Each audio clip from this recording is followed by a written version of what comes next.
Welcome to my YouTube channel. Let's study knowledge. Dear learners, মই আজি আলোচনা কৰিম parts of speechৰ প্ৰথম প্ৰকাৰ nounৰ বিষয়ে. Naming words are called noun.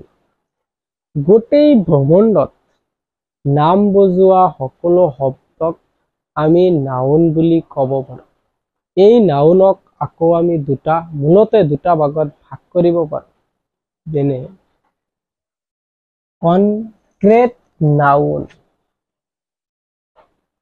কোনো ব্যক্তি, ঠাই, জাতি বা সমষ্টিক বুজোৱা শব্দক আমি কনক্ৰেট নাউন বুলি ক'ব পাৰোঁ.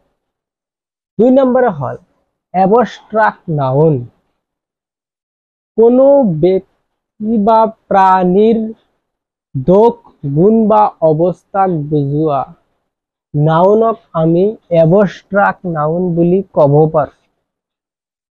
ডিয়াৰ লাৰ্নাৰ্ছ, আমি এই কনক্ৰিট নাউনক আকৌ 4টা ভাগত ভাগ কৰিও, যেনে নাম্বাৰ হ'ল প্ৰপাৰ নাউন, কোনো বস্তু, ঠাই বা ব্যক্তিৰ নামক বুজোৱা শব্দক আমি প্ৰপাৰ নাউন বুলি ক'ব পাৰোঁ, যেনে অনিল, আসাম, গুৱাহাটী.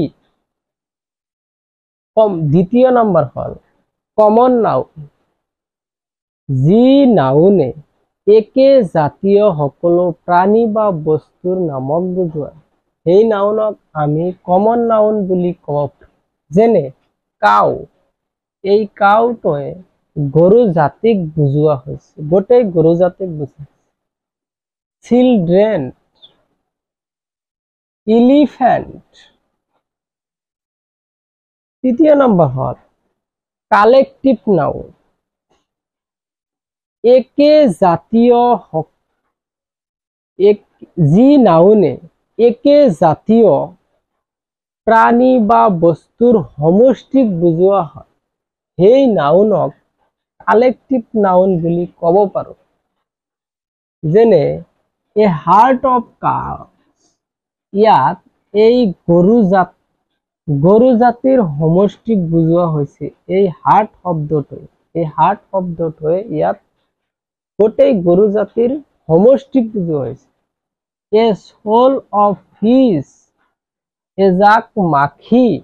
ইয়াত এই মাখি জাকৰ সমষ্টিক বুজুৱাইছে কিয়ে এই সোল শব্দটোৱে মাখি জাতিৰ সমষ্টিক বুজোৱা হৈছে.